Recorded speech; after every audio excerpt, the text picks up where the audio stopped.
comfortably.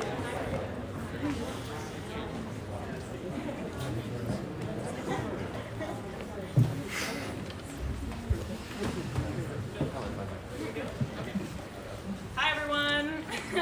Welcome to the show. We are so happy that you are here. We worked really hard to be able to have an audience. We made the show in just a month, but we are so proud of it. Just everyone remember to keep your masks on and no eating or drinking. We will have a 10-minute intermission. And for those watching on live stream, our PayPal will be linked in the description. And have a great show and enjoy it. Thank you so much for coming.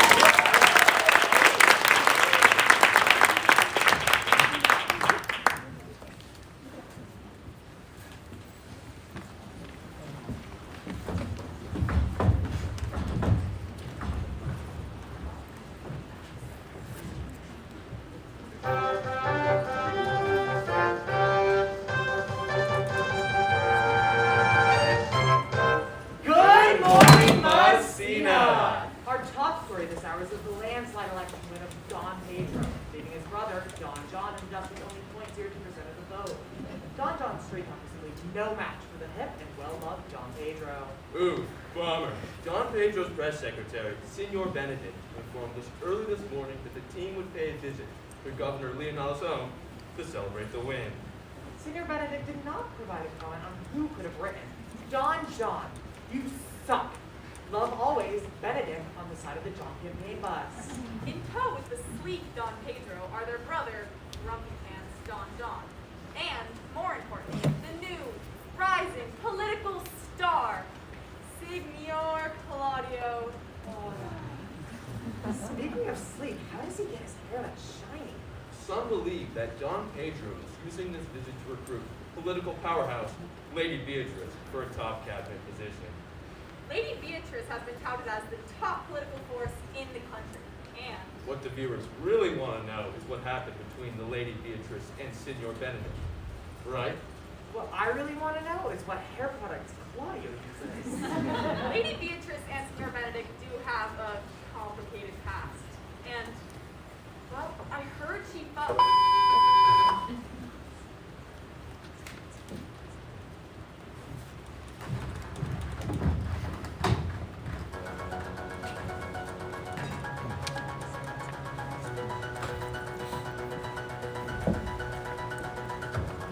Somebody said she got a new friend.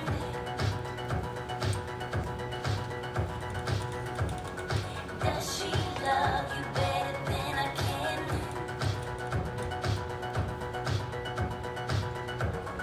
Big black sky over my town. I know where you at. I bet she's around.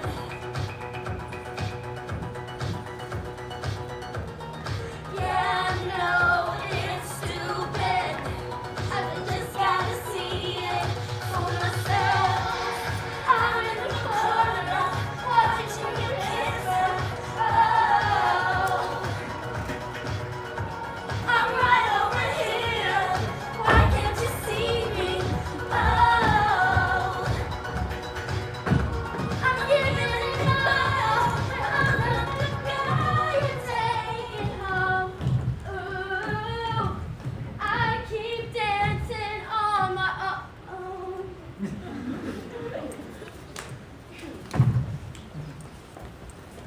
I learned in this letter that Don Pedro of Aragon is come this night to Messina. He is very near by this. He was not 3 leagues off when I left him. I find it here you have bestowed much honor upon a young Florentine called Claudio. Much deserved on his part, and equally remembered by Don Pedro.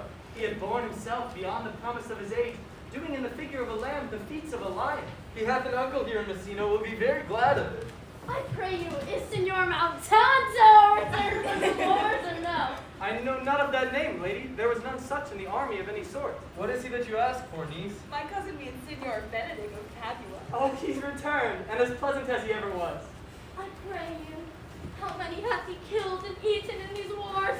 But how many hath he killed? For indeed I promise to eat all of his killing. faith, niece, you tax Signor Benedick too much. He had done good service, lady, in these wars, and a good soldier too, lady. And a good soldier too, lady. But what is he to a lord? A lord to a lord, a man to a man, stuffed all with honorable virtues. It is so indeed. He is no less than a stuffed man. You must not, sir, mistake my niece, for there's a sort of merry war betwixt Signor Benedick and her. They never meet, but there's a skirmish of wits between them. Alas, he gets nothing by that. In our last conflict, 4 of his 5 wits went halting off. Who is his companion now? Yet every month a new sworn brother. He is most in the company of the right noble Claudio. Oh, Lord, he will hang upon him like a disease. He is sooner caught than the pestilence, and the taper runs presently mad. God help the noble Claudio, if he have got the Benedict. It will cost him £1,000 ere be cured. I will hold friends with you, lady. Do, good friend. You will never run mad, niece. No, not till I pass January.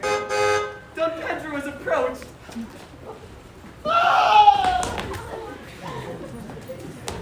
Good Signor Leonardo, you are come to meet your trouble. The fashion of the ward is to avoid cost, and you encounter it. Never came trouble to my house in the likeness of your grace. You take your charge too willingly. I take this as your daughter. Her mother hath many times told me so. Were you in doubt, sir, that you asked her? Signor Benedick!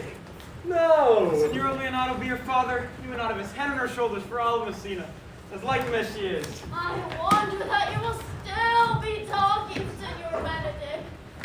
Nobody marks you. What, my dear lady, disdain? Are you yet living? Is it possible disdain should die while she has such meat to be defeated as Senor Benedict? Courtesy itself must convert to disdain if you come in her It presence. is courtesy a turncoat, but it is certain I am loved of all ladies. You accepted? And what I could find in my heart that I had not at her heart, for truly, I love none. A dear happiness to women! They would else have been troubled with a pernicious suitor. I thank God in my cold blood I'm of your humor for that. I had rather hear my dog bark at a crow than a man swear he loves me.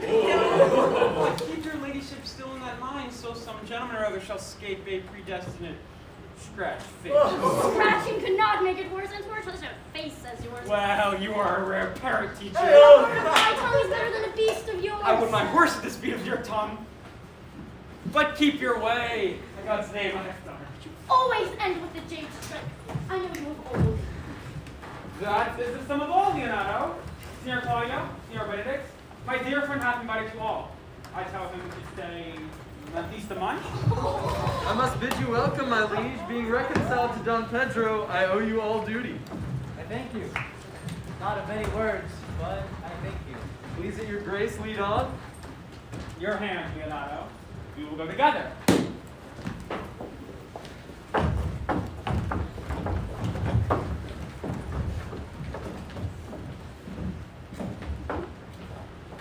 Benedict, dost thou note the daughter of Senor Leonardo? I noted her not, but I looked on her. Is she not a modest young lady? Do you question me as an honest man should do for my simple true judgment? Or would you have me speak after my custom as being a professed tyrant to their sex? No, I pray thee, speak in sober judgment. Why, Faith? Methinks she's too low for a high praise and too little for a great praise. Only this commendation I can afford her. That were she other than she is, she were unhandsome. And being no other but as she is, I do not like her. Ah, thou thinkest time in sport. I pray thee, tell me truly how thou likest. Would you buy her that you inquire after her? Can the world buy such a jewel? Yeah, and a case to put it into. And speak you this with a sad brow. In mine eye, she is the sweetest lady I have ever looked on. I can see her without spectacles, and I see no such matter. There's her cousin. And she were not possessed with a fury. Exceeds her as much in beauty as the 1st of May, not the last of December. But I hope you have no intent to turn husband, have you? I would scarce trust myself, though I had sworn the contrary. If Hero would be my wife. Come to this? Shall I never see a bachelor of 80 again? What secret hath told you here that you follow not to Leonardo? He is in love. With who? Not as your gracious part. Mark how short his answer is. With Hero, Leonardo's short daughter. Amen if you love her. The lady is who? Very well worthy. Thou speakest this to fetch me in, my lord. Why, my child, I speak my thoughts. And in faith, my lord, I spoke mine. And by my two faiths and troths, my lord, I spoke mine. That I love her, I feel. But she is worthy, I know. That I neither feel how she should be loved, nor know how she should be worthy is the opinion that fire cannot melt out of me. I will die at the stake. Thou was always an obstinate heretic, and in the spite of beauty that a woman conceives thee. I thank her. That she brought me up, I likewise give her most humble thanks, but that I will her hang my bugle in an invisible baldric. All women shall pardon me. I will live a bachelor. I shall see ere I die. Good pale no, with anger, with sickness, or with hunger, my lord. Not with love. Then time shall try. In time, even the savage bull doth bear the yoke. Savage bull may. But if ever the sensible Benedick bear it, well, pluck off the bull's horns and set them in my forehead, and let me be vilely tainted. And in such great letters as they write, here is good horse to hire, let them signify under my sign. Here you may see Benedick, the married man. Oh.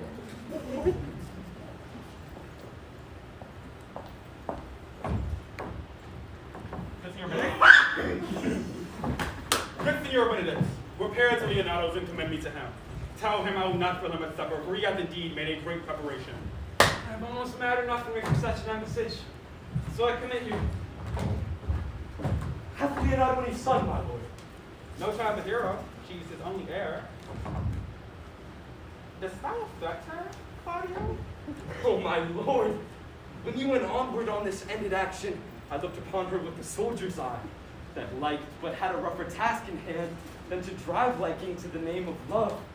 But now I'm returned, and that war thoughts have left their places vacant.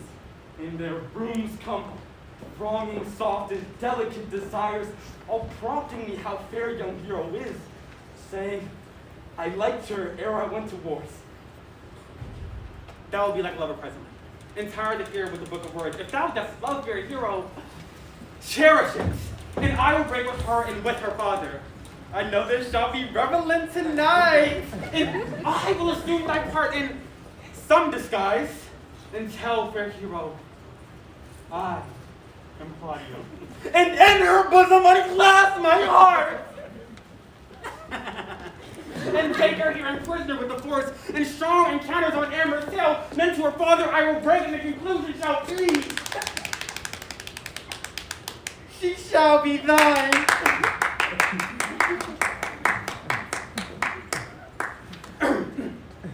In practice, that's put it presently.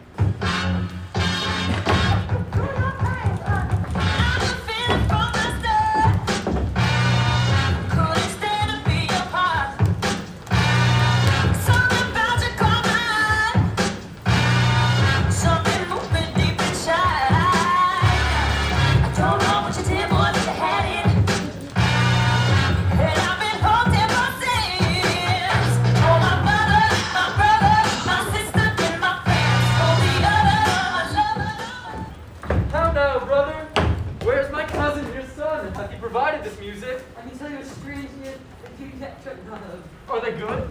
The prince, I cannot tell you, walking in the thick, your thus much overheard by a man law.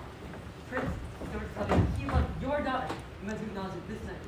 And if he found her recorded, if you press the button from the top, it instantly breaks with the oven.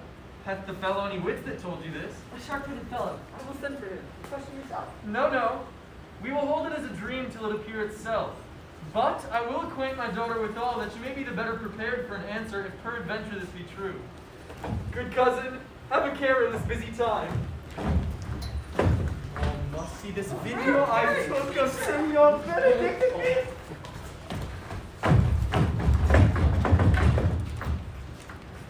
Oh, say, can you see by the dawn's early light? What so proud we hail. My lord. Why should you thus out of measure sad? There is no measure in the occasion that brings. Therefore, the sadness is without limit. And when I have heard of it, what blessings brings it? cannot hide what I am. See, I must be sad when I have cause and smile at no man's jest. I must eat when I am hungry and wait for no man's leisure. Sleep when I am drowsy and tend to no man's business. Laugh when I am merry and claw no man in his humor. Yeah, but you must also not make a show of it until you can do so without controlment. You have a plea to have against your brother, and he had taken you newly into his grace, but where is impossible to true ripper by the fair weather that you make of it? I had rather be a canker in a hedge than a rose in his grace. I cannot be said to be a flattering, honest man that must not be denied, but I am a plain-dealing villain. I'm trusted with the muzzle, enfranchised with the clod. Therefore, I've decreed not to sing in my page. See, if I had my mouth, I would bite. If I had my liberty, I would do my liking. But in the meantime, let me be, and seek not to alter me. What news, Braccio? I can give you intelligence of an intended marriage. Will it serve for model to build mischief on? What is he for a fool that will trust himself to quietness? Mary, it is your brother's right hand. Who? The most exquisite Claudio. Even he. Who? Who? Which way looks he? Mary, sir, on Hero, the daughter and heir of Leonardo. Very forward march, chick. How came you to this? I whipped me behind the Arras, and there heard it agreed upon that the prince should woo Hero for himself, and having obtained her, give her to Count Claudio. Come, come. Let us thither, because may prove food to my displeasure. The young startup hath all the glory of my overthrow. If I can cross him anyway, I bless myself everywhere. You're sure? Will both assist me? To the death, my lord. Let us to the summit. Their cheer is the greater that I am so true. The cook were of my mind. Shall we go prove what's to be done? We'll wait upon your lordship.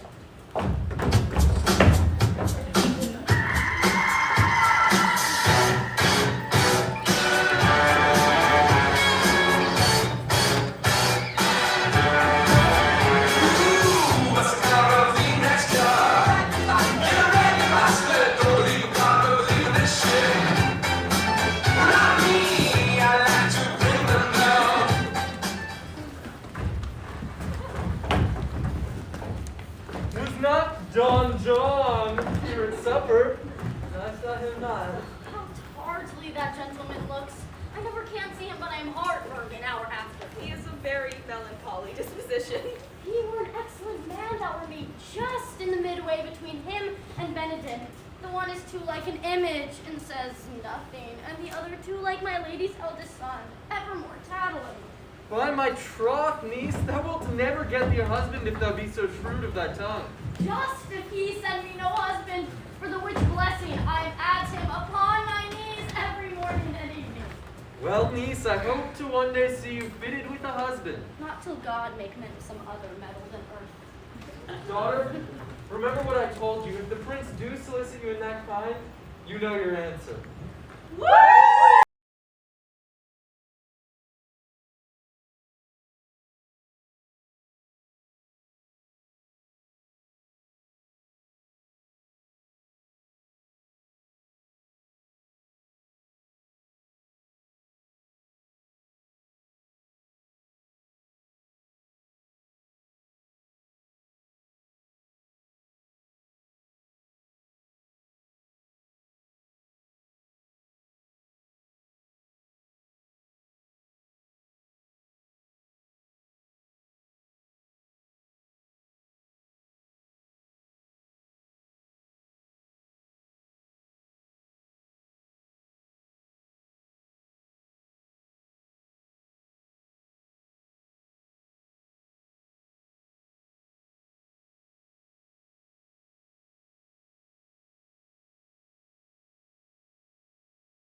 especially when I walk away. With me in your company? I may say so when I please. Speak low, speak love. Well, I wish you did love me. So would not I, for your own sake, for I have many ill qualities. Which is one? I say my prayers aloud. I love you the better. The kids, they cry, amen. Good. Not you, the good dancer. I know you well enough. You're Signor Leonardo. At a word, I'm not. I know you by the waggling of your head. At a word, I'm not. Come, come, do you think I do not know you by your excellent wit? Can virtue hide itself? Go to, Mum, you are he. Grace is full of here and there's nest. Will you not tell me who told you so? Or you shall pardon me. Nor will you not tell me who you are? Not now. Well, this was Signor Benedick that said so. What's he? I'm sure you know him well enough. Not I, believe me. Did he never make you laugh? Pray you, what is he?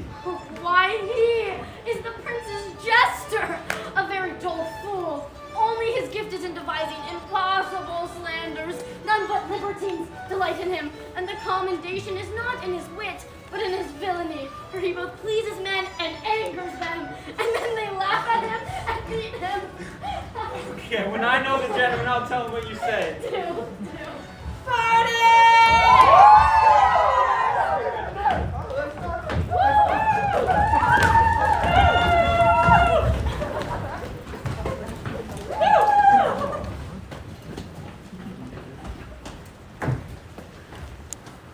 Are you not Signor Benedick?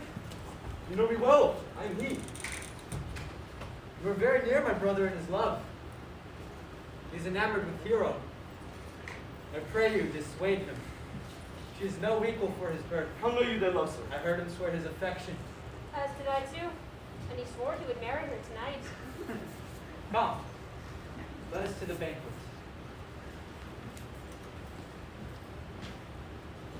Thus answer I, in the name of Benedick, but hear these ill news with the ears of Claudio. 'Tis certain so, the prince woos for himself. Friendship is constant in all other things, save in the office and affairs of the love. This is an accident of hourly proof, which I mistrusted not. Farewell, therefore, hero. Come, Claudio. Yea, the same. Come, will you go with me, for the princess now your hero? I wish him joy for. But do you think the prince would serve you thus? I pray you leave me. Alas, poor hurt fowl. But that my lady Beatrice should know me and not know me? The prince is fool. Ha! I am not so reputed. It is the base, though bitter disposition of Beatrice that puts the world in her prison, and so gives me out. Well, I'll be revenged as I may.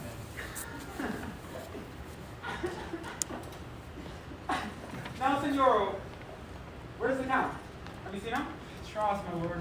I found him here as melancholy as a lodge in a warren. I told him, and I think I told him true, that your grace had got the goodwill of this young lady. The lady Beatrice hath a quarrel with you. The gentleman she danced with tonight told her she is much wronged by you. Oh, she misused me past the endurance of a block. She told me, not thinking I had been myself, that I was the prince's jester. That I was duller than a great thaw, huddling jest upon jest with such impossible conveyance upon me, that I stood like a man at a mark, with a whole army shooting at me. She speaks poniards and every word stabs. If her breath were as terrible as her terminations, there were no living near her. She would infect the North Star, so indeed all disquiet, horror and perturbation follows her. Look, here she comes. Oh, will your grace command me any service to the world's end? I will go on the slightest there now, but you can advise to send me on rather than hold the words conference with this hard people. You have no employment for me. None but the desire of your company. Oh God, here's a dish I love not. I do not deserve my lady tongue. Come, lady, come. You lost the heart of Signor Benedick. Indeed, my lord, he lent it me a while, and I gave him use for it. A double heart for his single one. Marry, once before he wanted of me with false dice, therefore your grace may well say I have lost it. You have put him down, lady. You have put him down. So I would not he should do me, my lord, lest I should prove the mother of fools. I have brought Count Claudio, whom you sent me to see. How now, Count? Wherefore are you sad? Not sad, my lord. How then? Sick? Neither, my lord. The Count is neither sad, nor sick, nor merry, nor well, but civil Count. Sybil has an orange, and something of that jealous complexion. I faith, lady, I think you're blazing to be true. Though I'll be sworn, if he be so, his conceit is false. Here, Claudio, I have wooed in thy name, and fair hero is one. I have broke with her father, and his goodwill obtained. Name the damn marriage and die. Give me joy.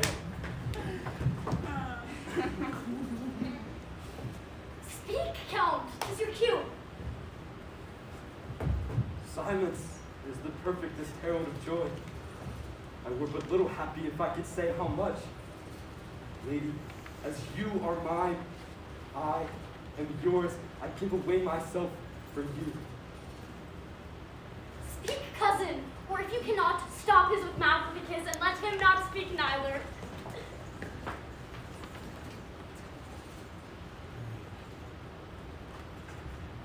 By my troth, lady, you have a merry heart. Yea, my lord, I think it. Poor fool, it keeps on the windy side of care. My cousin tells him in his ear that he is in her heart. And so she doth, cousin. Good lord for alliance! Thus goes everyone to the world but I. And I am sunburnt. I may sit and pour and cry, hi-ho for a husband. Lady Beatrice. I can get you one. I would rather have one of your father's getting. Hath your grace never a brother like you? Will you have me, my lady? No, my lord. Unless I might have another for working days. Your grace is too costly to wear every day. But I beseech your grace, pardon me. I was born to speak all mirth and no matter. Your silence most offends me. For being merry thus becomes you, for out of question you were born in a merry hour. No, sure, my lord. My mother cried. Then there was a star danced, and under that was I born. Cousins, God give you joy. By my troth, a pleasant spirit lady. She hath little of the melancholy element in her. And she will not endure her tell of a husband. Oh, by no means. She were an excellent wife for Benedict. Oh, Lord, my lord, if they were but a week married, they would talk themselves mad. County Claudio, when mean you go to church? Tomorrow, my lord. Not till Monday, my dear son, which is hence a just 7 night and a time too brief too to have all things answer my mind. I warn thee, Claudio, the time will not go dully by us. In the interim, I will undertake one of Hercules' labors, that is, to bring the Senior Benedict and the Lady Beatrice into a mountain of affection, the one with the other arm. I would fain have it a match, and I doubt but to fashion it, if you 3 minutes of such assistance as I give direction. My lord, I am for you, though it cost me 10 nights' watchings. And I, my lord. And you too, gentle hero? I will do any modest office, my lord, to help my cousin to a good husband. Love! We can do this. Cupid is no longer an archer, for we are the only love gods.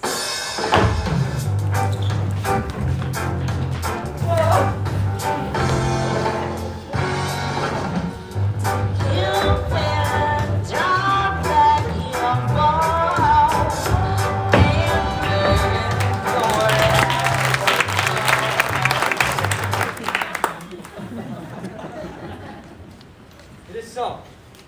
The Count Claudio is to marry the daughter of Leonato. Yea, my lord, but I can cross it. Any bar, any cross, any impediment will be medicinable to me.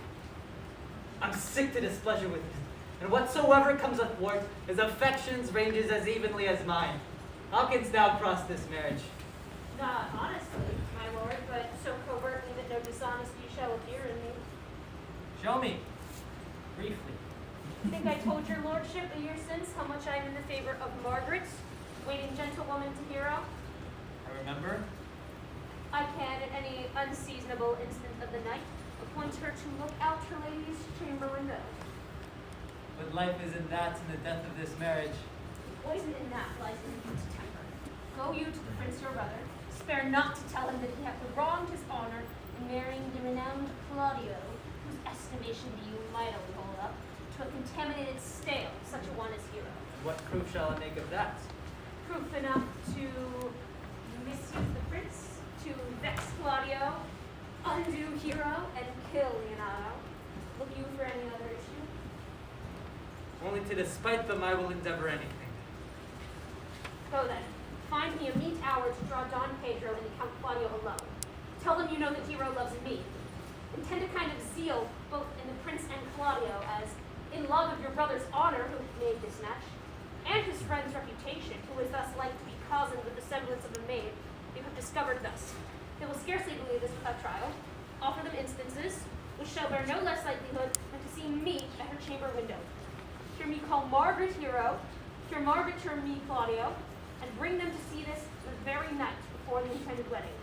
For in the meantime, I will so fashion the matter that Hero shall be absent, and there shall be such seeming proof of her disloyalty that jealousy shall be called assurance, and all the preparation overthrown.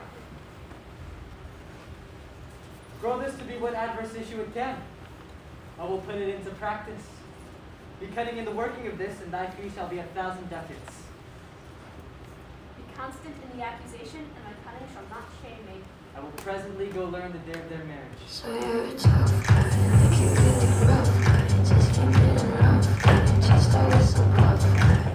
I'm not that type, make you more sad type, make you come from that type, make seduce your dad type.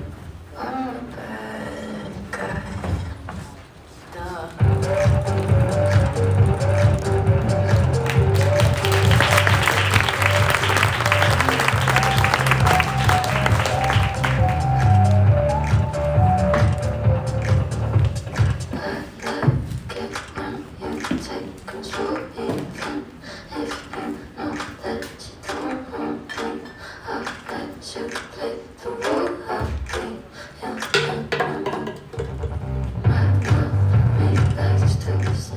Boy. Senor. My chamber window lies above. Bring me hither to me, New York. That was incredible. I know it's only the second date, but I think I'm in love with you. Too much one than one man. Seeing how much another man is a fool when he dedicates his behaviors to love, will, after he hath laughed at such shallow follies in others, become the organ of his own scorn by failing in love. And such a man is Claudio. I've known when there was no music with him but the drum and the fife. Oh, now would you rather hear the tabor and the pipe? I've known that he would have walked 10 miles afoot to see good armor. And now will he lie 10 nights awake, carving the fashion of a new doublet. He was wont to speak plain and to the purpose, like an honest man and a soldier. And now, as he turned orthography, his words are a very fantastical banquet. Just so many strange additions. Can I be so converted and see with these eyes? I cannot tell. I think not. I will not be sworn. The love may transform me to an oyster. But I'll take my oath on it. If we have made an oyster of me, he shall never make me such a fool. One woman is fair, yet I'm well. Another is wise, yet I am well. Another virtuous, yet I'm well. Until all graces be in one woman shall not come in my grace. Rich you shall be, that's certain. Wiser, how much? Milder, come not near me. Nobler, not I for an angel. Of good discourse, an excellent musician, And her hair shall be of what color, please God? Ah, Prince, and must your love. Oh, hide me. See where Benedick hath himself? Oh, very well, my lord. Come, Balthazar. We'll hear that song again? It is the witness still of excellency, to put a strange face on perfection. I pray thee, say, and let me woo no more. Because you talk of wooing, I will sing, since many a wooer doth commence his suit.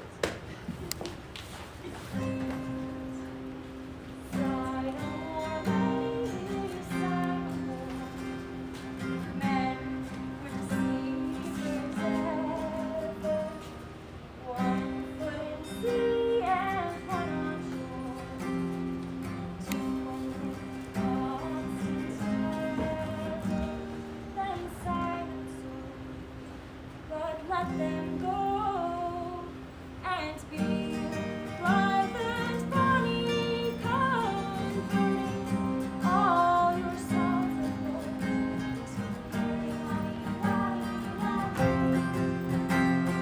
sing no more ditties, sing no more of dumps so dull and heavy. The thought of man was ever so since summer first was me. Sigh not so, sigh not so, sigh not so. Then sigh not so, sigh not so, sigh not so, sigh not so.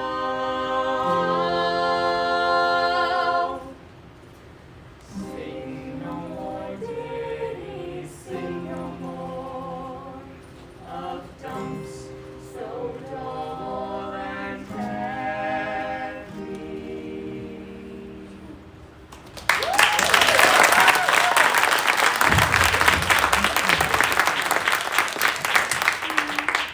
Oh, Rajah, a good song. And an ill singer, my lord. No. No. Don't sing this one off. For a ship? Oh, thank you.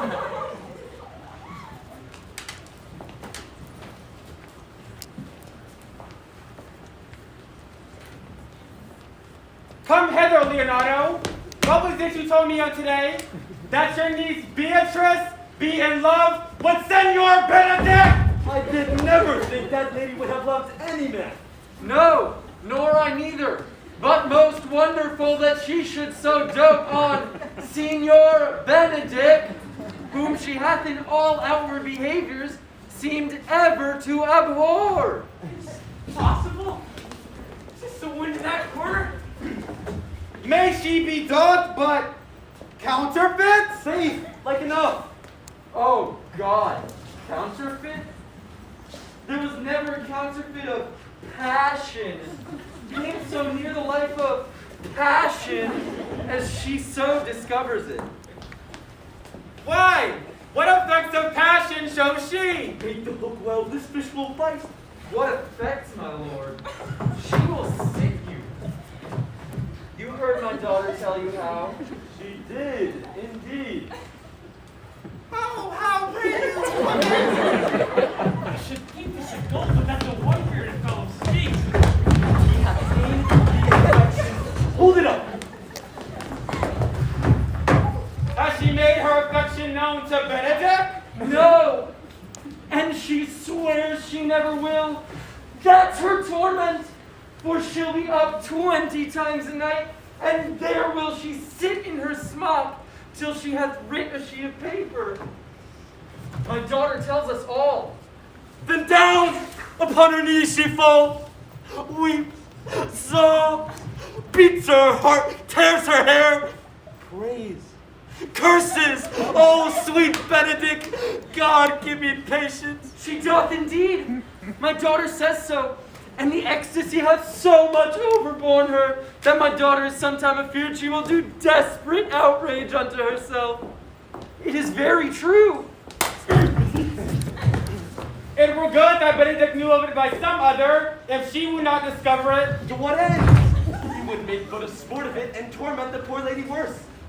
I feel sorry for her, but I pray thee, Tell Benedick of it and see what he will say. Hero thinks surely she will die. For she says she will die if you love her not. And she will die ere she make you love her. And she will die if you rule her, rather than take one breath of his encrusting crossness. She does well. If she should make tender of her love, 'tis very well that he will scorn it. For the man, as you all know, has a contemptible spirit. I love Benedict well, but I just wish that he would modestly examine himself and see how he is unworthy of such good a lady. My lords, will you walk? Dinner is ready. If she do not dote on her upon this, I will never trust my expectation. That the same that you spread for her, that your daughter and her gauntlet must carry. Let us send her to get her for dinner tonight. That's good.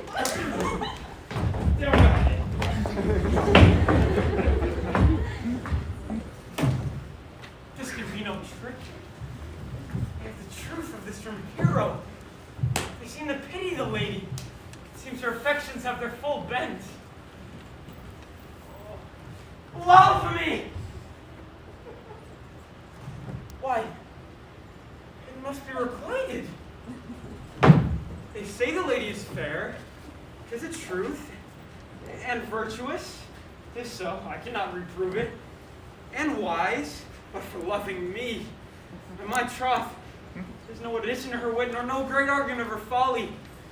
For I will be horribly in love with her.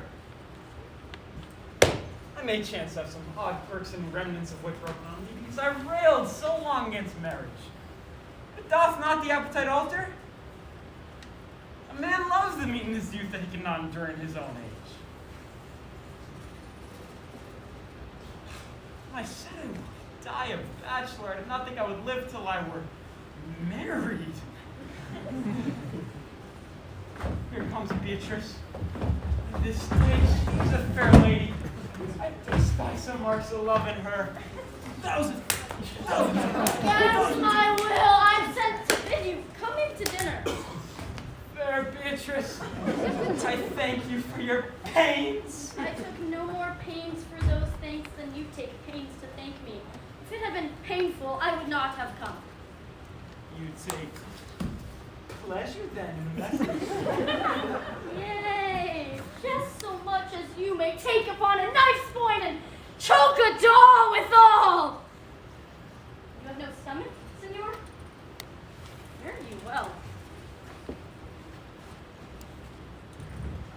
Against my will, I am sent to bid you come into dinner. There's a double meaning in that.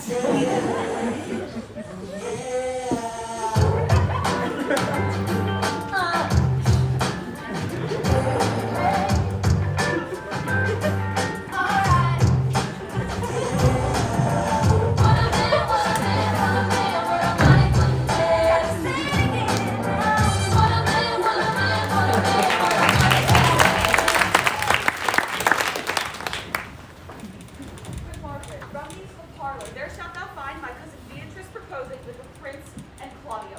Whisper in her ear and tell her I and Ursula walk in the orchard, and our whole discourse is all of her. Say that thou overheardst us, and bid her steal into the bleached bower, there will she hide her, to listen our purpose. This is thy office. Fare thee well in it, and leave us alone. I'll make her come, I warrant you presently. Now, Ursula, when Beatrice doth come, our talk must only be of Benedick. When I do name him, let it be thy part to praise him more than ever man did merit. My talk to thee must be of how Benedick is sick in love with Beatrice. Of this matter, it is little Cupid's crafty arrow lead that only wounds by hearsay. Now begin, for look where Beatrice like a lapwing runs close by the ground to hear our conference. The pleasant angling is to see the fish cut with her golden oars through the stream, and greedily devour the treacherous bait. So angle we for Beatrice, who even now is couched in a woodbine coverture. Fear you not my part of the dialogue? Then go we near her, that her ear lose none of the false, sweet bait that we laid for it. No, truly, Ursula, she is too disdainful. I know her spirits are coy and wild as caverns of the rock. But are you sure that Benedick loves Beatrice So entirely, so says the prince and my betrothed lord. And did they bid you tell her of it, madam? They did it entreat me to acquaint her of it, but I persuaded them, if they love Benedick, to let him wrestle with his affection, and never let Beatrice know of it! Why did you so? Does not the gentleman deserve as full as fortunate a bed as ever Beatrice shall couch upon? Oh, God of love! I know he doth deserve as much as may be yielded to a man, but nature never framed a woman's heart of prouder stuff than that of Beatrice. Disdain and scorn ride sparkling on her eyes. It's surprising what they look on, but her wit values itself so highly that all matter else seems weak. She cannot love. Sure, I think so, and therefore certainly it were not good she knew his love, lest she make sport at it. Yet tell her of it. Hear what she will say. No! Rather, I will go to Benedick and counsel him to fight against his affection, and truly I'll devise some honest slander to stain my cousin with. One doth not know how much an ill word may poison lightning! Oh, do not do your cousin such wrong. She cannot be so much without true judgment, having so swift and excellent a wit as she is prized to have, as to refuse so rare a gentleman as Signor Benedick. He is the only man of Italy always accepted, my dear Claudio. When are you married, madam? Why, every day! Tomorrow. Come, go in. I'll show thee some attires, and have thy counsel, which is best to furnish me tomorrow. She's lying, I warned you. We have caught her, madam. If it proves so, then loving goes by haps. Some Cupid kills with arrows, some with traps. What fire is in mine ears? Can this be true? Stand I condemned for pride and scorn so much? Contempt, farewell, and maiden pride adieu. No glory lives behind the back of such. And Benedick, love on. I will requite thee, taming my wild heart to thy loving hand. If thou dost love, my kindness shall incite thee to bind our loves up in a holy band. For others say thou dost deserve, and I believe it, better than reportedly.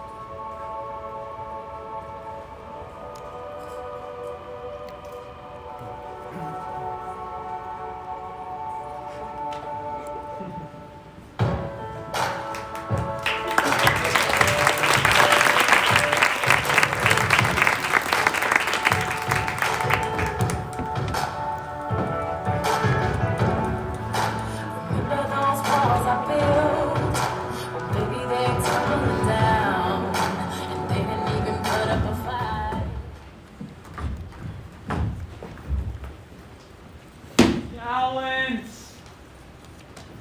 I'm not as I've been. So say, I methinks you are sadder. I hope you be in love. I have a toothache. What? Sigh for a toothache? Senor, walk inside of me. I've studied 8 or 9 wise words to speak you that these hobby horses must not hear. For my life to break with him about Beatrice. My lord, my brother, God save you. Good then, brother. If your leisure served, I would speak with you. In private, if it please you, yet Count Claudio may hear, for it concerns him. Why? What's the matter? Means your lordship to be married tomorrow. You know he does. Oh, I know not that when he knows what I know. If there be any impediments, I pray you discover it. You may think I love you not. Let that appear hereafter, and aim better at me by that I will now manifest. For my brother, I believe he holds you well, and in dearness of heart hath hoped to effect your ensuing marriage. Surely suits ill spent, and labor ill bestowed. Why? What's the matter? I came hither to tell you, and circumstances shortened, for she has been too long a talking of, the lady is disloyal. Who? Hero? Even she, your hero, Leonato's hero, every man's hero. Disloyal? The word is too good to paint out her wickedness. I could say she were worse. Think you of a worse title. I'll fit her to it. Wonder not till further warned. Go but with me, tonight, and you shall see her chamber window enter. If you love her then, tomorrow wed her. But it would better fit your honor to change your mind. May this be so? I will not think of it. If you dare not trust that you see, confess not that you know. If you follow me, I will show you enough. And once you have heard more and seen more, proceed accordingly. If I see anything tonight, why I should not marry her tomorrow in the congregation where I should wed. There will I shame her. And as I wooed for thee to obtain her, I will join with thee to disgrace her. I will disparage her no farther until you are my witnesses. Very coldly, but till midnight. And let the issue show itself. Oh, day untowardly turned. Oh, mischief strangely thwarted. Oh, plague right well prevented. So you will say when you have seen the sequel. All my friends are toxic, all efficiently sold, and always negative. I need new friends, but it's not that quick and easy. Oh, I'm drowning lately. I'm better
if they should have any allegiance in them, being chosen for the prince's watch. Well, give them their charge, neighbor Dogberry. First, who think you the most desertless man to be constable? You okay, sir? George Seacole. They can both read and write. Come hither, neighbor Seacole. God hath blessed you with a good name. To be a well-favored man is a gift of fortune, but to write and read comes by nature. Both which, Master Constable, you were thought here to be the most senseless and fit man for the constable of this watch. Therefore, bear you the lantern. This is your charge. You shall comprehend all vagrant men. You should bid any man stand in the prince's name. How the fool not stand? Why? Then take no note of him, but let him go. Thank God you are rid of the knave. You shall also make no noise in the streets. We will rather sleep than talk. We know it belongs to a watch. Why? You speak like an ancient and most quiet watchman, for I cannot see how sleeping should offend. If you meet a thief, you may suspect him by virtue of your office to be no true man.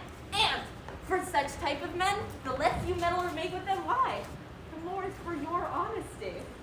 You have always been called a merciful man, partner. Truly, I would not hang a dog by my will, much more a man who hath any honesty in him. 'Tis very true. Well, masters, good night. And there be any matter of weak chances, call up me. Give your fellows counsel, and your own. And good night! Come, neighbor. Well, masters, we hear our charge. Let us sit here upon this church bench till 2, then all to bed. One word more, honest neighbors. I pray you, watch about Signor Leonardo's door. For the wedding being there tomorrow, there is great coil tonight. Adieu, be vigilant, I beseech you. Oratio! Oratio! Conrad, I say. Oratio! Here, man, I'm at thy elbow. Master, my elbow itched. I thought there was a scab follow. I have an answer for that now. Forward with thy tale! Come close, then end I will, like a true drunkard, utter all to thee. Some reason, masters, yet stand close. Therefore know I have earned of Don John 1,000 ducats. Is it possible that villainy should be so dear? I have tonight wooed the Lady Margaret by the name of Hero. She leads me out her mistress's chamber window, bids me 1,000 times good night. I tell this tale by thee, I should first tell thee how the Prince Claudio and my master, planted and placed and possessed by my master Don John, saw afar off in the orchard this amiable encounter, And thought that Margaret was hero. Two of them did. The devil, my master, knew she was Margaret, and partly by his oaths which first possessed them, partly by the dark night which did deceive them, but chiefly by my villainy, which did confirm any slander Don John had made.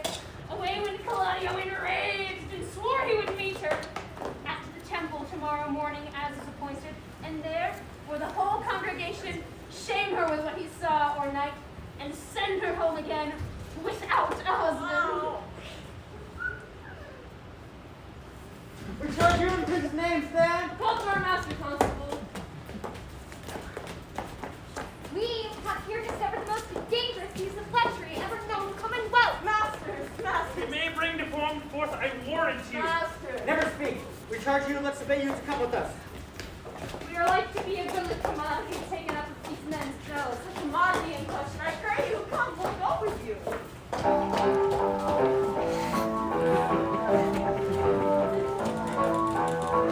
Why men great, so they gotta be great. I just took a DNA test, turns out I'm 100% that bitch. Even when I'm crying crazy, yeah, I got blood problems, that's the human in me. Bling bling, then I saw them, that's the goddess in me. You coulda had a bad bitch, not committal. Help you with your career. Ursula.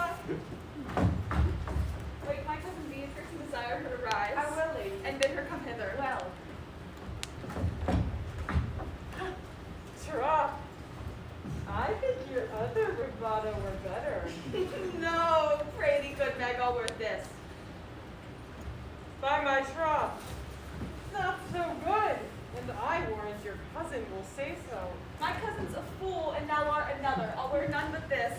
God give me joy to wear it, for my heart is exceeding heavy. Will be heavier soon by the weight of a man. Fie upon thee! Art not ashamed? Of what, lady of speaking honorably? Is not marriage honorable in a beggar? Is not your lord honorable without marriage? I think you would have me sane, saving your reverence a husband. And bad thinking do not rest, true speaking. I'll offend no one. Is there any harm in the heavier for a husband? None. I'm thinking it'd be the right husband and the right wife. Otherwise, 'tis light and not heavy. Ask my lady Beatrice. Here she comes. Tomorrow, cuz. Tomorrow, sweet hero. Why, how now do you speak in this sick tune? I'm out of all other tune, methinks. 'Tis almost 5 o'clock, cousin. 'Tis time you're ready. By my troth, I am exceeding ill. Hi-ho. For a hawk, a horse, or a husband? You're the letter that begins them all. Age. By my troth, I am sick. Get thee some of this distilled Carduus Benedictus and lay it to your heart. 'Tis the only thing for the qualm. There thou prickest her with a thistle. Benedictus, why Benedictus? You have some moral in this Benedictus. Moral. By my troth, I have no moral meaning. I meant plain holy thistle. You may think perchance that I think you're in love. Nay, byre lady, I am not such a fool to think that you will be in love or that you can be in love. And yet, Benedict was such another, and now he's become a man.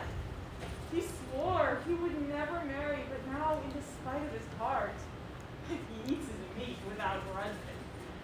And how you may be converted, I know not, but methinks you look with your eyes as other women do. What pace is this that thy tongue keeps? Not a false scout. And withdraw. The prince, the count, Senor Benedick, Don John, and all the guests up to town are come to fetch good church. Help to dress me, good cause, good neck, good Deals us cards, make everything taste like it sounds. Then you'll come like the sweet. Then you how to bring the bitter taste to a heart.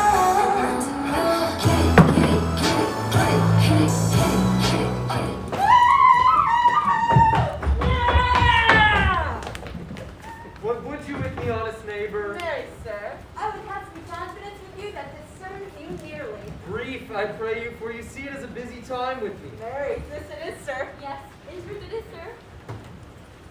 Neighbors, you are tedious. Gosh, your worship to say so. I would fain know what you have to say. Mary, sir, our watch tonight, expecting your presence, has taken a couple of as errant knaves as any in Messina. Well said, I faith, neighbor Burgess. I must leave you. Oh, one word, sir. Our watch, sir, indeed comprehended. 2 auspicious persons. And we would have them this morning examined before your worship.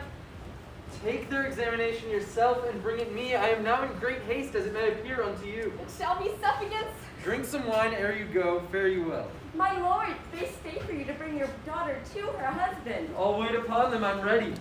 We will spare for no wit, I warrant you. Here's that shall drive some of them to a non-come. Only, get the learned writer to set down our excommunication and meet me at the gall.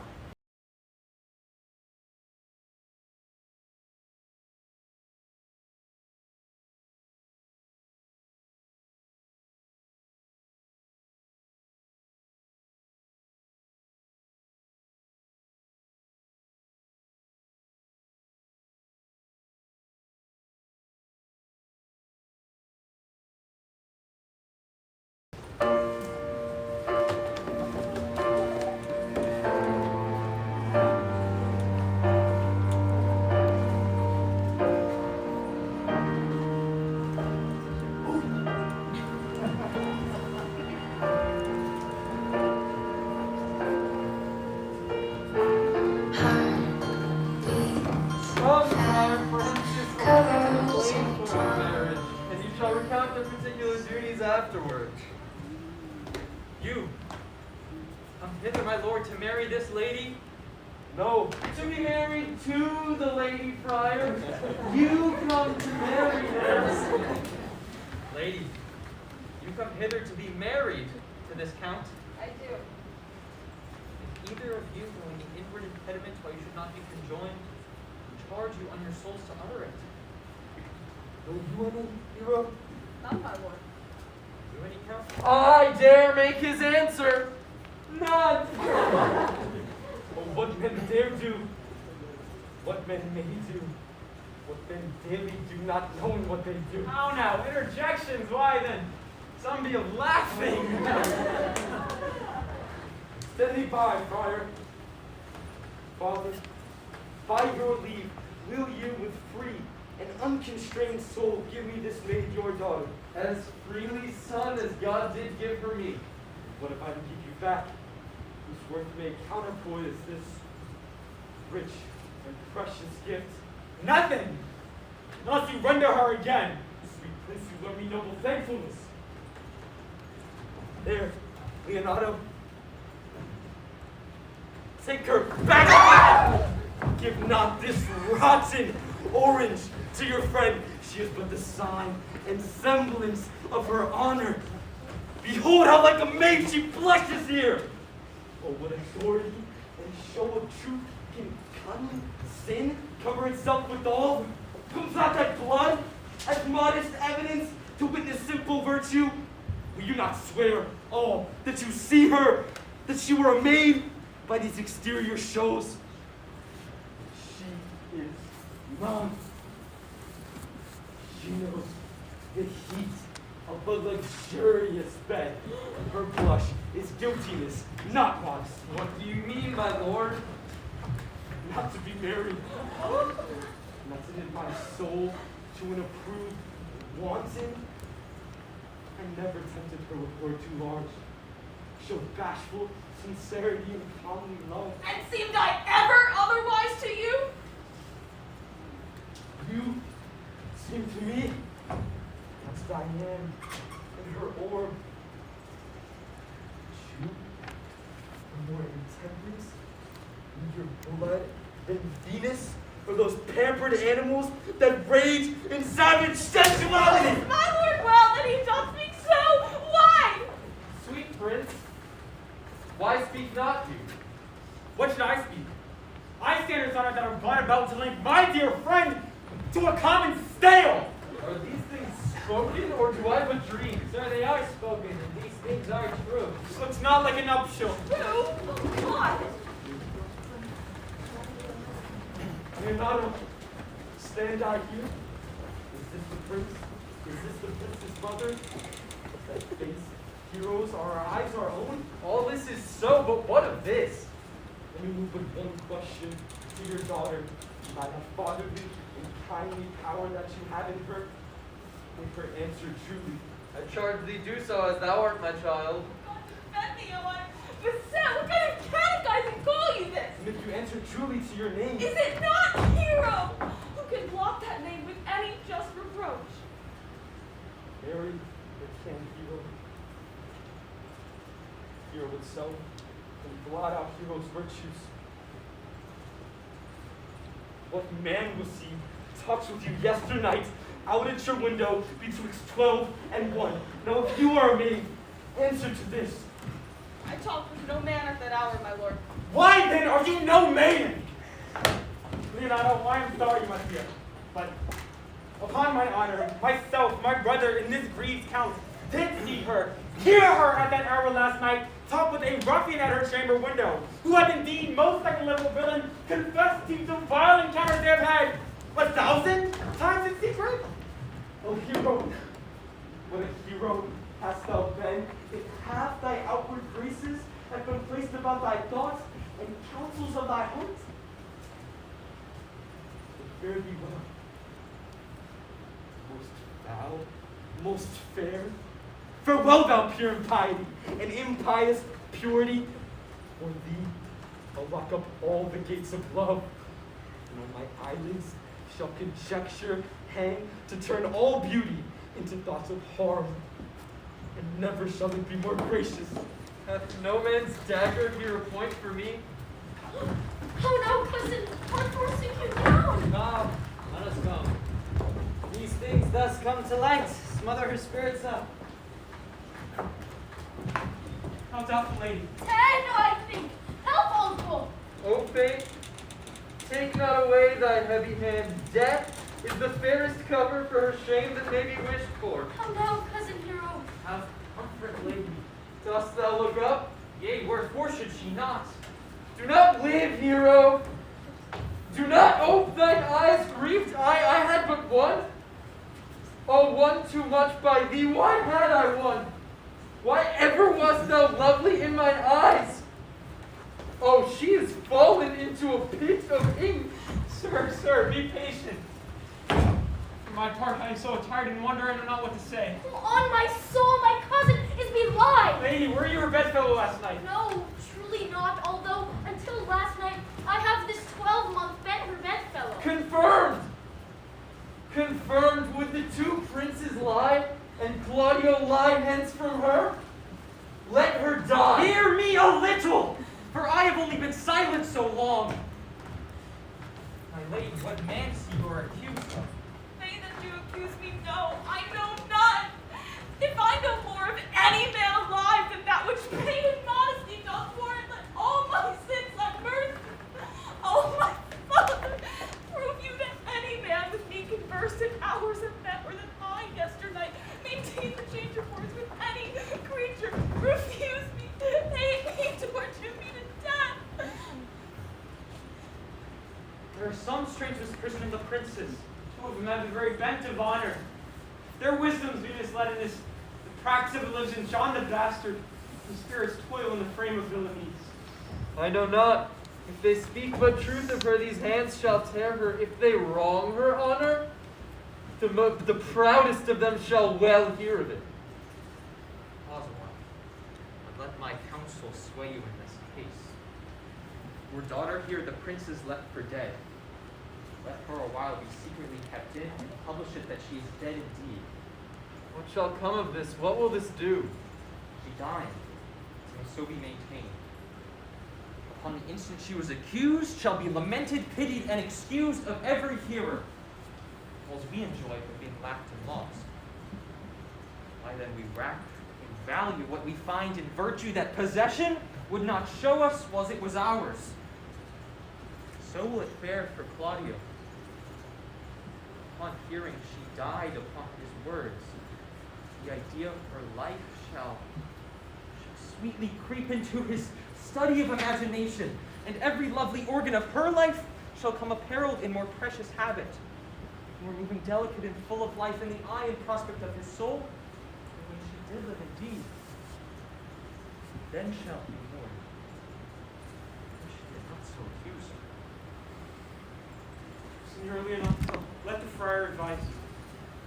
Being that I flow in grief, the smallest twine may lead me. Well consented. Come presently away.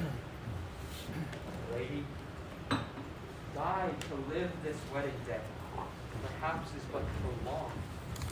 Have patience and endure.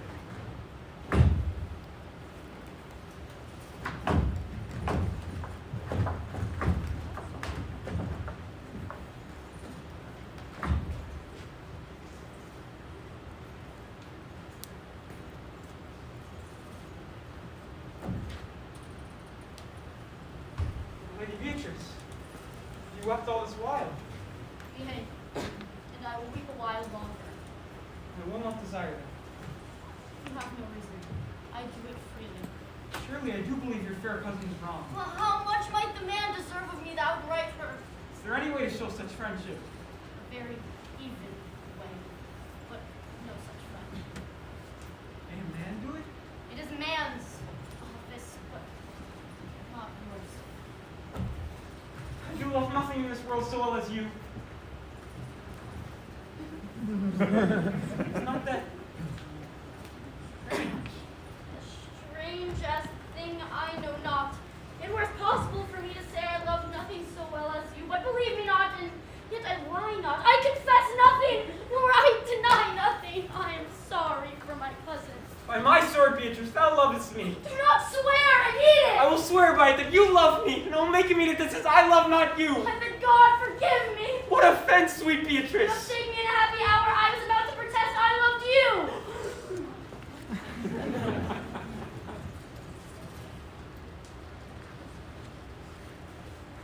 Do it with all thy heart.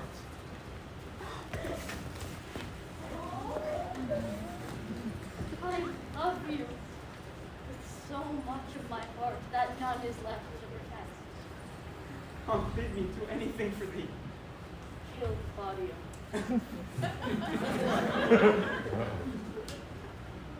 Not for the wide world. You kill me to deny it. Farewell. Tarry, sweet I am Beatrice. gone, though I am here. There is no loving you. Nay, I pray you, let me go. Beatrice! In faith, I will go. We'll be friends first. Dare! Easier be friends with me than fight with mine enemies. Is Claudio thine enemy? Is he not approved in the height of villain that hath slandered, scorned, dishonored my kinswoman? Oh, that I were a man! What? Bear her in hand until they come to take hands, and then, with public accusation, uncovered slander, unmitigated rancor? Oh God, that I were a man! I would eat his heart in the marketplace! Beatrice! Talk with a man, out at a window, a proper say. Hey, but Beatrice! Hero, she's wrong. She's slandered. She is undone. Beatrice! He is now as valiant as Hercules that only tells a lie and swears it. I cannot be a man with wishing. Therefore I will die a woman with grieving. Tarry, good Beatrice. By this hand I love thee. Use it for my love some other way than swearing by it. Think you in your soul that Count Claudio hath wronged Hero. Yea, as sure as I have a thought or a soul. Enough. I am engaged. I will challenge him. Go comfort your cousin. I must say she's dead. And so farewell.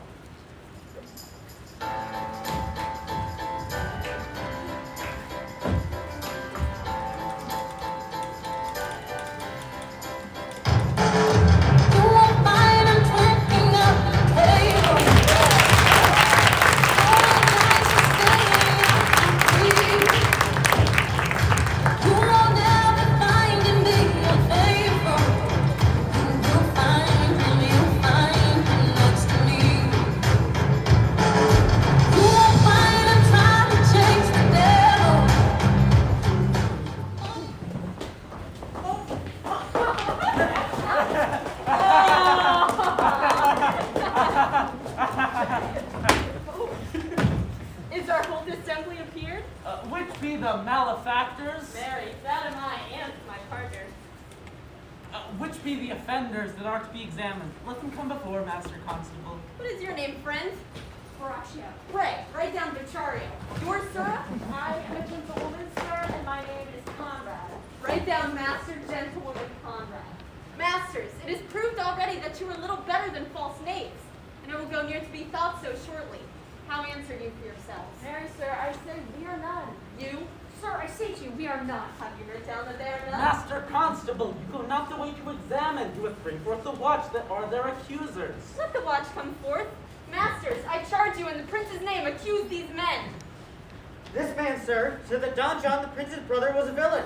Ooh, write that down, Prince John, a villain. Master Constable. Pray thee, fellow, peace. I do not like thy look. I promise thee. What heard you him say else? Mary, that he received 1,000 ducats of Don John for accusing Lady Hero wrongfully. What burglary as ever was committed? Yeah, by mass that it is. What else, fellow? And that he did made upon his word to disgrace Hero before the whole assembly. And not marry her. Oh, villain! Thou wilt be condemned to everlasting redemption for this. What else? This is all. Prince John is this morning secretly stolen away. Hero is in this matter accused, in this very matter refused, and upon the grief of this, suddenly died.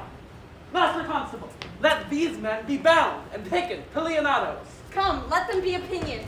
Let them be in the hands. Off, Coxcomb! Cut to my life. Where's the sexton? Let him write down the prince's officer Coxcomb. Come, bring them away, thou naughty varlet. Away. You are an ass. You are an ass. Dost thou not suspect my place? Dost thou not suspect my years? Oh, that he were here to write me down an ass. But masters, remember that I am an ass. Though it may not be writ down, yet forget not that I am an ass. Come, bring them away. Oh, that I have been writ down an ass.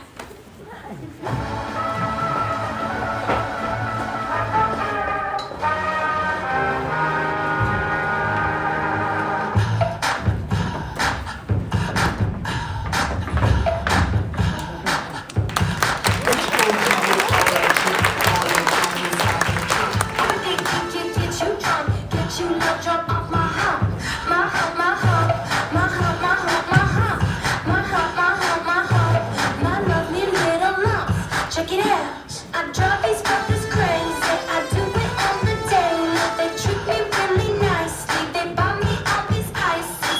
Dolce and Gabbana. See? There goes the man you went to see. Now, senor, what news? Good day, my lord. Good day, senor. We have been up and down to seek thee, for we are in high-proof melancholy, and would fain have it taken away. Wilt thou use thy wit? It is in my scabbard, shall I drive?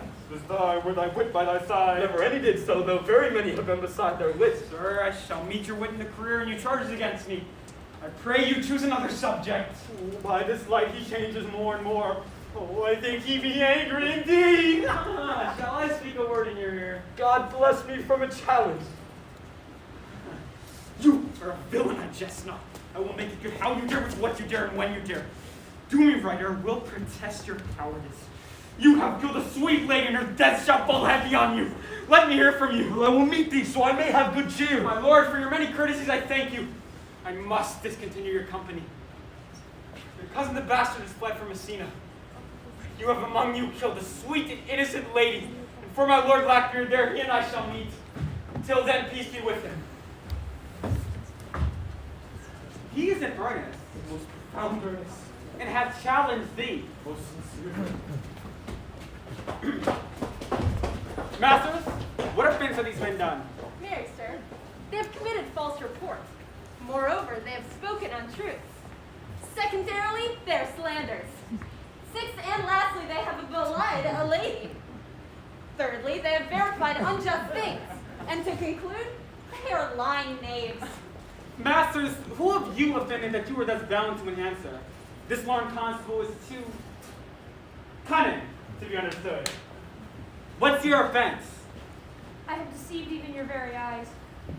Well, your wisdoms could not discover these shallow fools brought to light. When the night overheard me confessing to this man how Don John, your brother, incensed me to slander the Lady Hero. How you were brought afar into the orchard and saw me court Margaret in Hero's garments. How you disgraced her when you should marry her. The lady is dead on mine and my master's false accusation. Sweet hero. Come, bring away the plaintiffs. By this time, our sexton hath reformed Signor Leonato of the matter. And masters, do not forget to specify when the time and place should serve that I am an ass. Here goes Master Signor Leonato and the sexton too. Which is the villain? Let me see his eyes. You would know you're wrong or look on me. I alone. No, not so, villain, thou beliest thyself. Here stand a pair of honorable men. A third is fled that had a hand in it. I thank you, princes, for my daughter's death. Record it with your high and worthy deeds. 'Twas bravely done if you bethink you of it. I know not how to bring your patience, yet I must speak. Choose your revenge yourself. Impose to me what penance your invention can lay upon my sin, yet sinned I not, but in mistaking. By my soul, nor I. I cannot bid you bid my daughter live. But I pray you both, possess the people in Messina here, how innocently she died. Tomorrow come you to my house, and since you could not be my son-in-law, be yet my nephew. My brother hath a daughter, almost the copy of my child that is dead, and she alone is heir to both of us. Give her the right that you should have given her cousin, and so dies my revenge. Oh, noble sir, your overkindness doth bring tears from me. I do embrace your offer. Tomorrow then I will expect your coming. Tonight I take my leave. And this naughty man shall face to face be brought with Margaret, who I believe was packed in all this wrong, hired to it by your brother. No! By my soul, she was not. Nor knew not what she did when she spoke to me, but has always been just and virtuous in all that I do know by her. Moreover, sir, which indeed is not under white and black, this plaintiff here, the offender, did call me an ass. I beseech you, let it be remembered in his punishment. I thank thee for thy care and honest pains. Why, your worship speaks like a most thankful and reverend youth, and I praise God for you. There's for thy pains. God save the foundation! Go, I discharge thee of thy prisoners, and I thank thee. I leave an errant knave with your worship, which I beseech your worship to correct yourself, or the example of others. God keep your worship. I wish your worship well. God restore you to health. I humbly give you leave to depart. And if a merry maiden may be wished, God prohibit it. Come, neighbor. Until tomorrow, lords. Farewell. I hope you go broke and your phone breaks and your ex shows up at your next first date and your car gets towed so you show up late to your shitty ass job. Hope you have a bad day. Remember when you said that I had to do nothing when I was on my mama's myself? Tell me on my head, but that ain't a bitch like karma. Guess you two got that in common then. I don't wanna be spiteful, but you someone I got spite for, and I know it ain't right, but all you ever did was do me. Praise thee, sweet Mistress Margaret. Deserve well at my hands by helping with the speech of Beatrice.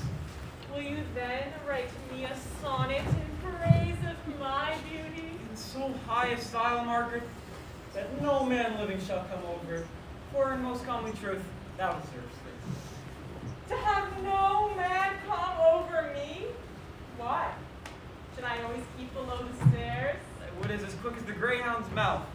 It catches. And yours as blunt as the fencer's foils which catch, but hurt not. A most manly wit, Margaret, it will not hurt a woman.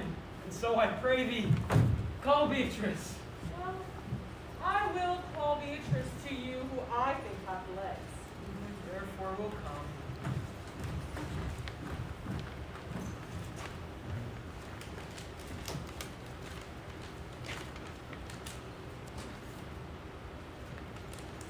The God of love that sits above and knows me,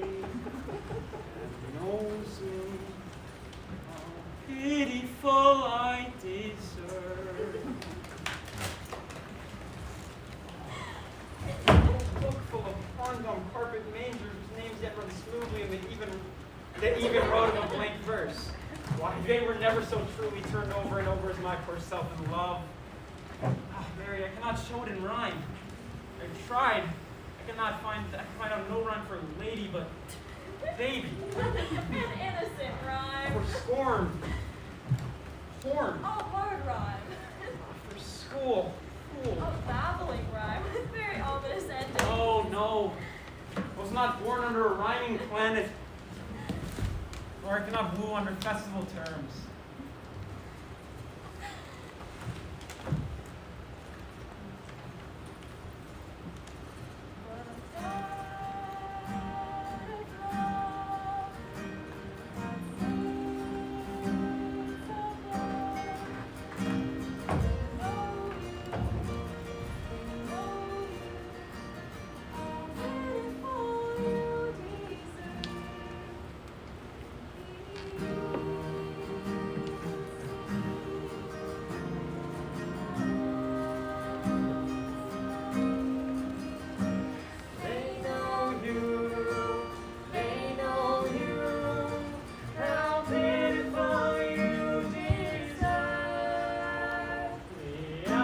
The good swimmer, joylessly first, employer of thunder, Orpheus no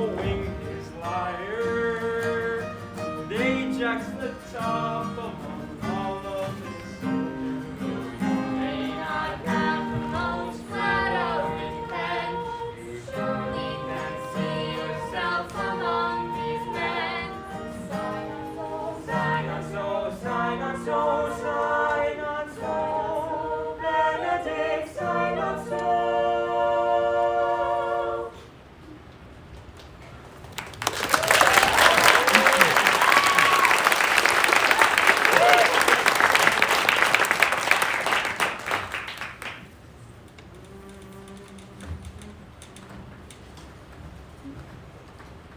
Oh, sweet Beatrice, didst thou come when I called thee?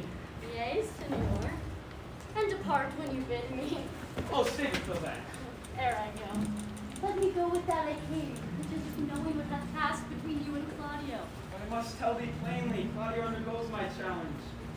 And I must shortly hear from him, or I will subscribe to a coward.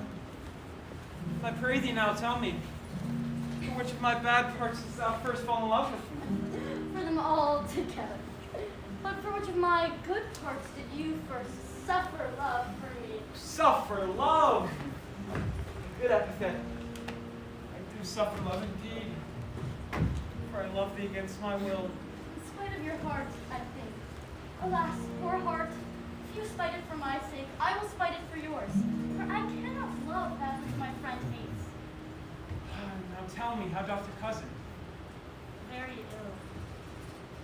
And how do you? Very ill, too. Serve God. Love me and then. Hello! You must come to your uncle, Governor's old Claudio's home. It is proved my lady hero hath been falsely accused. The prince and Claudio rightly abused, and Don John is the author of all, with dead and gone. Will you come presently? Will you go hear this news, senor? I will live in thy heart, die in thy lap, and be buried in thy eyes.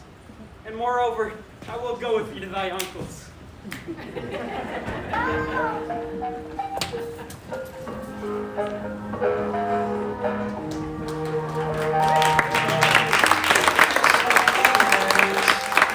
got me on the pole. She's got a bullseye in the eye. Morning glow. Did I ask to have you? With the paper. Oh, did I not tell you she was innocent? So are the prince and Claudio who accused her. Well, I'm glad all things didn't work so well. So am I, being else by faith and forced to call young Claudio to a reckoning for it. Well, daughter and gentlewomen all, withdraw into a chamber, and when I send for you, come hither masked. Friar, you must endure your pains, I think. To do what, senor? Bind me, or undo me, one of them. Senor Leonardo, your niece regards me with an eye of favor. The sight whereof I think you had from me, from the prince, and from Claudio. But what's your will? Your answer, sir, is enigmatical. But for my goodwill, my will is your goodwill, that we may stand with ours this day. We can join in the state of honorable marriage, in which, good friar, shall desire your help. My heart's with your liking. And mine. Here come the prince and Claudio. Good morrow to this fair assembly. Good morrow, prince. Good morrow, Claudio. Are you yet determined today to marry with my brother's daughter? I will hold my mind. Here's the friar ready. For this I owe you.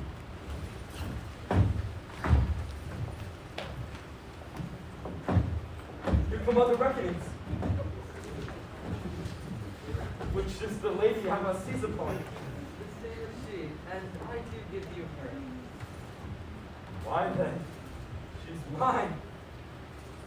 Sweet, let me see your face. No! That you shall not till you take her hands before the friar and swear to marry her. Give me your hands.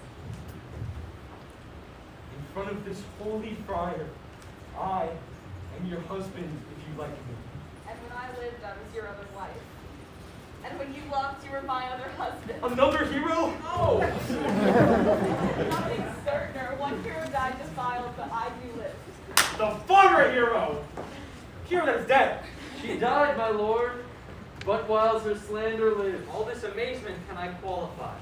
Meantime, Let wonder seem familiar. Into the chapel let us presently. Soft and fair, friar. Which is Beatrice? I answer to that name. What is your will? Do not you love me? Why, no. No more than reason. Why then, your uncle and the prince and Claudio have been deceived. They swore you did. Do not you love me? No more than reason. Why then my cousin Margaret and Ursula are much deceived, for they did swear you did. They swore that you were almost sick for me. They swore that you were well nigh dead for me. It is no such matter. Then you do not love me? No, truly, but in friendly recompense. Come, cousin, I'm sure you love the gentleman. And I too will swear that he loves her. For here is a paper written in his hand, a halting sonnet of his own pure brain, fashioned to Beatrice. And here's another, written in my cousin's hand, stolen from her pocket, containing her affection and divinity. Miracle. There's our own hands against our hearts.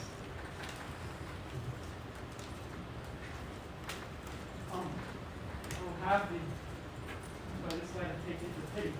Yes, I will stop your mouth. The Lord goes.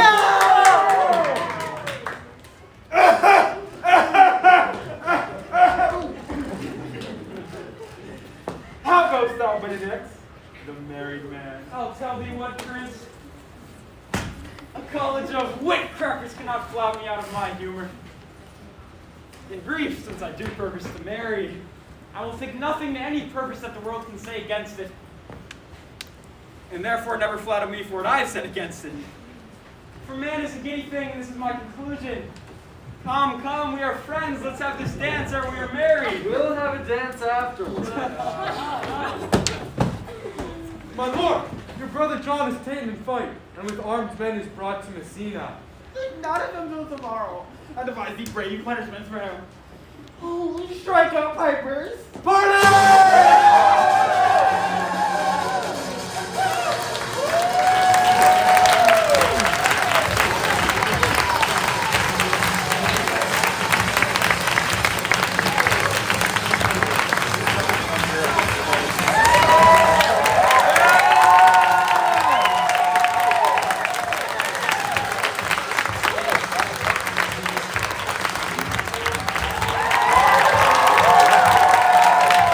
Yeah!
they did a banging job. It was amazing working. It was so much fun. Especially since Shakespeare hasn't been done here in 5 years. And I don't know, it was just so much fun. And that's my brother, which was weird.